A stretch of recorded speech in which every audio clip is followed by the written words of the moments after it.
big fan. I feel like I'm a big fan of you. Oh, well, thank you. And your whole lifestyle, your whole Spanish lifestyle. I have a very international lifestyle. It's incredible. I do, yeah. And you would like to be an international body as well. You got to get me over there. Yeah. You got to get me over there. We both would love to leave America. Yeah. And it's very scary here. Every day is Halloween. Yeah. But what do you have to be worried about in America as someone that is so devilishly handsome? Yeah, there we go. Because I'm just a study abroad, Like Yeah. I'm just going for the ceviche. Well, I want the ceviche too. There's a lot of guns here. It's like the Wild West. There's a lot of guns. I want kids. Yeah. Not guns Yeah. in algebra class. Yeah, it feels weird to do. Are we at the end? Is this the end of? Is this Act 3 of America? I mean, I kind of like to think so. You'd like to think so? It brings me great stress. Because then it means something new will come. Uh-huh. Out of the ashes apocalypse. Out of the ashes will rise China. And, Okay, good. And there's no problems over there. No problems over there. And yeah, I agree. I was in an airport the other day, and I was through security, and I was like, we're safe. Because there's no guns through security. Oh, in Spain? No, in America. I was thinking about it in America. No, they sneak in guns all the time. Now where am I supposed to feel safe? No, nowhere. The TSA, they're not the sharpest group, and they're no disrespect to all the TSA agents out all there. The hardworking, underpaid TSA agents. But stuff sneaks in. Yeah. Have you snuck anything? I sneak. Yeah. Every time I'm at the airport, sneaking in a ton of weapons. Yeah. From arm to the yeah. arm to the teeth. I often bring in that. I'm going to the airport right now. You got me on a no-flight list. I often bring in that, the stick that has the ball with the spikes on the end. Oh, like a cat of nine tails? Yeah. Like a medieval, that's I kinky. bring that. Yeah, that's kind of. I just like to see if I can get it through. Yeah, challenge the TSA. Yeah. I encourage all of you to challenge the TSA. Make them work for it. What's the worst that can happen? What's the worst that could happen? What's the worst? Just try it. Yeah. Well, so that's you do pranks. I do pranks. I do pranks. Yeah, I do pranks. Did you feel like writing this book was a prank on yourself? Yeah. I'm not a book writer. I'm not a book reader. The last book I read was Where's Waldo. So Did you find him? And I never found him, and that's why I stopped. Yeah. It's a lot of work. It's a tremendous amount of work, Yeah, This is just work, but this is you just go blah blah blah blah TSA blah blah. This is like and it's done. We have a deadline. Yeah. We had to have this written and out here, and this. I feel like this is something that agents love to push. You got to write a book. Why? Come on, man, you got to write a book. Why? What do they want from me? I feel like there's also no money in books. No. I don't know what they're. No. You know how much we made so far? 70 pesos. 70 pesos. Yeah. That's not going to get you very far in Spain. That won't get us very But it will far get you farther than it would in America. Yes. So you. Ask me anything. I'm an open book. I'm spread eagle under the table right now. That's how comfortable I am. You like to transform yourself for your roles. Let's talk about. I got head-to-toe Filipino surgery, plastic surgery. And I completely changed my race and nationality. No, Did you show a picture of which Filipino you'd like to look like? I showed Manny Pacquiao. Yeah, I was gonna say. So I could pull out of my. I was trying to remember the Filipino boxer, and I couldn't the name. I was like, I'm going to name the wrong person. For me? No, that was good. And it's going to be very racist. Yes, I've gained. I got gaunt one season. I tried to look like McConaughey in Dallas Buyers Club, and that was bad. And then I got as like big and plump as I wanted to look like Red Fox drowned or something. Yeah. And then I got shredded. I got ripped like Dwayne The Rock Johnson. for one season. And then it all went to shit. Then I went to Portugal right after I got ripped, which took me like half a year. And I just drank my weight in wine, and it all went back. Now I look like a beautiful female orangutan with like bellowing breasts, like D-cup, pendulous orangutan breasts. You really paint a picture. Yeah, I can see why you're an auteur. Yeah. You're away with prose.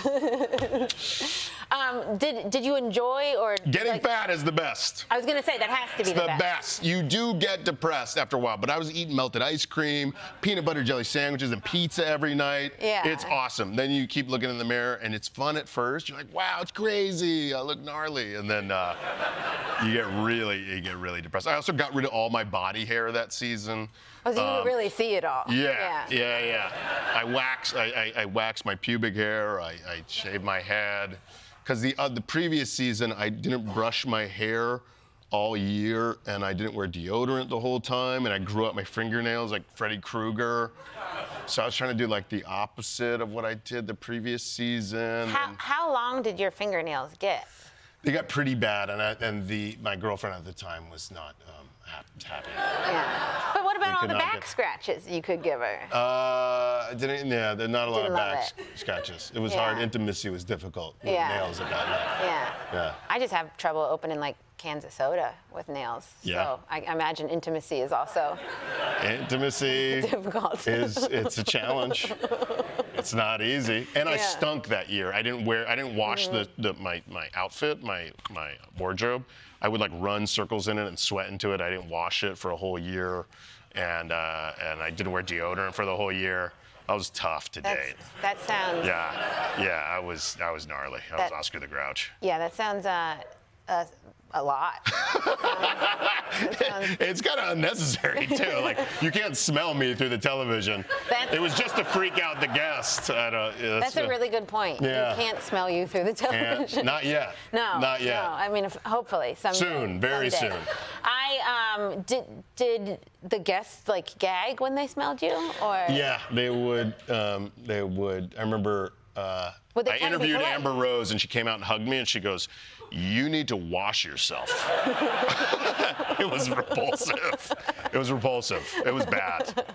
That's and she's worked at strip clubs. Yeah. She smelled many a body odor, and that tickled her nostrils. This is. Have we started filming, or is this like is this a rehearsal, and then I come back tomorrow? I think.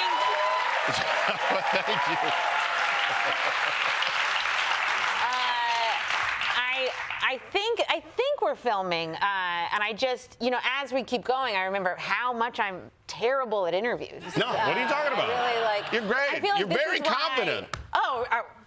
That's a. Why are you so confident? Why am I so confident? Yeah. Oh, well, my big dick.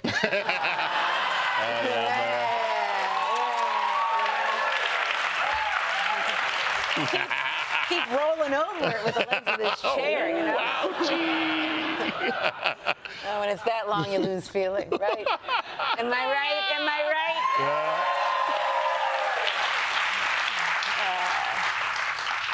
No, I've got. I feel like this is why I don't have a podcast, because I feel like you have to have guests on a podcast, and people would be like, "What do you want to talk about?" And I'd have to be like, "You're gonna have to bring it," because I don't know. That'd be funny. You can do that. Yeah. What do you want to talk about? You came to my house. You're on my podcast. Why don't you just bring your phone here and then record a voice memo and then repurpose this conversation? That's your podcast. Perfect. I don't think Viacom would be stoked on it, but yeah, but they don't have money to get lawyers anymore. What are we talking about? This is what do we got left? I'm sure they'll keep that. Yeah, I was gonna say this. They'll keep that. They'll keep that. I wanted you to just start crying at the end of that trailer. I should have splashed water or something where they couldn't go back from it. We're here now. So what's going on in Spain? In Spain, okay. Do you drink wine? No, I don't really. You stopped because it was a problem. You got to a point where it was dark. You were like Jack Kerouac's final days. This is the fun thing about when you don't really drink anymore is that a lot of people, it shows how many people thought you had a problem. But you never did. I mean, I don't know, maybe I drank too much, but a lot of people were like, you finally quit. That's rough. And I was like, sure. But you're still doing drugs. I'm doing hard. Cocaine and all that stuff. I do the hardest Ecstasy, drugs. Only needle drugs. Is what I say. Wow. Yeah. And not just heroin. Steroids, Ozempic. Oh yeah. Fucking whatever you got. If it's in a needle, boom. I've been doing so many steroids. My dick is huge. My balls, teeny tiny. Teeny tiny. These guys are marbles. I do Pfizer and Moderna recreationally. Oh yeah. I didn't want it to stop. Yeah. I just wanted it to keep going. Going to be on the cusp of COVID all the time. Yeah. It's great. COVID edging. That's what they call it. Yeah. And kids, you can do that too. Where's my camera? Just my fingers in there. Okay. You can edge? Are you encouraging kids to edge? Is that what was that what? I want my name taken off the show. And my face blurred. I'm not signing the release. No, sorry. It has a book. That's coming from a guy who has a book called Dumb Ideas.